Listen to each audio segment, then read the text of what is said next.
Welcome back to the Southwest Yard and Garden. I'm John White. Today we're out at one of the university's research centers and we're looking at some crops that are growing out here. And one of them that's coming into our markets right now is cantaloupe. And we're in a commercial field here, and with me is Dr. Bob Bavacqua, and Bob is the Extension Vegetable Specialist. Bob, welcome to the show. Thank you, John. I'm happy to be here. For cantaloupes, this is the season for cantaloupes, and tell us a little bit about the plant as far as gardeners. What what does the plant require, and then let's see what's going on with the plant right here. I'm happy to. John, if you look a little bit closer at here, here's a very important feature of the cantaloupe. Cantaloupe vines produce two kinds of flowers. Here you see the male flowers, and here you see a female flower.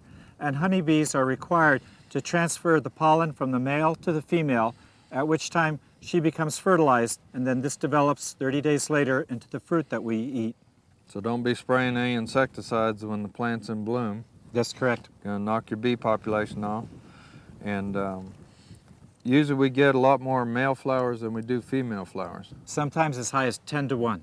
Okay, so if you have a problem with your plant blooming but not getting any fruit set, then your problem might be just pushing it a little early. You got a lot of male flowers and the female will come along. That's correct. Okay. Bob, as far as a mound here or a hill, how many plants are in this? I'd like to show you right here in the soil. Using my 5 fingers, we plant 5 seeds. 1, 2, 3, 4, 5.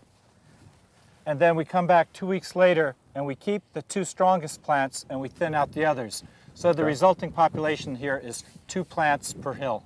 Okay.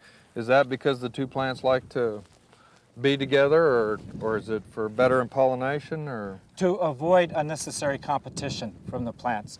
Some plants will become dominant over others, and we try to avoid that. Okay. Well, let's go take a look at how to pick a ripe melon. Okay.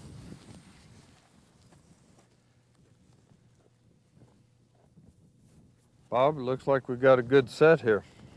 Yes, we do. Now, how do we go about picking a ripe melon? John, you look for 2 things. One, when the fruit turns the color of straw like this, especially the background color. And secondly, where the stem slips or easily separates from the vine. Okay, now in terminology, that would be called full slip. Full if slip. It's ready to come right off easily. If you can just gently touch it with your finger and it slips off, that's full slip. Okay. If you have to tug a little, that's half slip, and those fruit are usually used as shippers. Okay. So this one broke off easily, so that was in full slip? Yes. Okay. Now, a commercial grower is going to take this and also check for sugars. Yes. We take a sample of the fruit juice and we put it on our refractometer, and it measures soluble solids, or how sweet the fruit is. Okay. This is a kind of specialized piece of equipment that a commercial person uses, not a homeowner. Right. Homeowners should just look for the color of the straw and that the stem easily separates or slips off the vine. Okay. Well, Bob, thank you very much for being on Southwest Yard and Garden. We're going to go look at some consumer tips now on melons. Thank you, John. Thank you. With me now is Gayla Weaver, and Gayla is an Extension Home Economist in the Doñana County office. And Gayla, welcome to the show. Thank you, John. We're starting to see a lot of cantaloupes in farmers markets and in the grocery stores. How do we go about picking a good one? Well, I'm glad you asked that question. The first thing to look for is at the stem end. You want to make sure that it's free of any pieces of stem and that it's a shallow, rounded indentation, such as this cantaloupe. The second thing you would like to look for is the netting is pronounced on the cantaloupe. And the third thing is the light yellow color under the netting, which is about the color of straw. So those are the 3 major things to look for at the supermarket. Okay. And on our green one here? On the green Even one, though it's larger. even though it's larger and it's heavy, you can see that there's still some of the stem attached, and it's a darker green color under the netting. So this wouldn't be as good a buy as the smaller cantaloupe. Okay.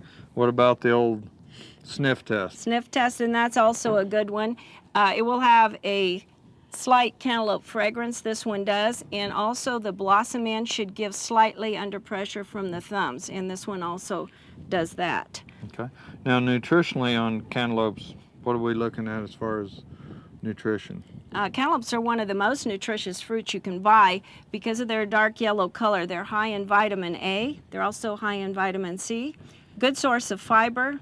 They're low in calories. They're 60 calories per cup of cut up fruit. So this would be a good addition to any meal, either as a snack or dessert, even as a main dish. Okay. Well, Gayla, thank you very much for being with us. And remember, enjoy your cantaloupes because this is the season for them. A Southwest Yard and Garden reminder. To avoid possible E. coli and salmonella, always wash cantaloupes and all produce before eating or cooking. Use a soft brush on thick-skinned fruits and vegetables. Avoid any produce with breaks, cuts, or cracks on the outer skin.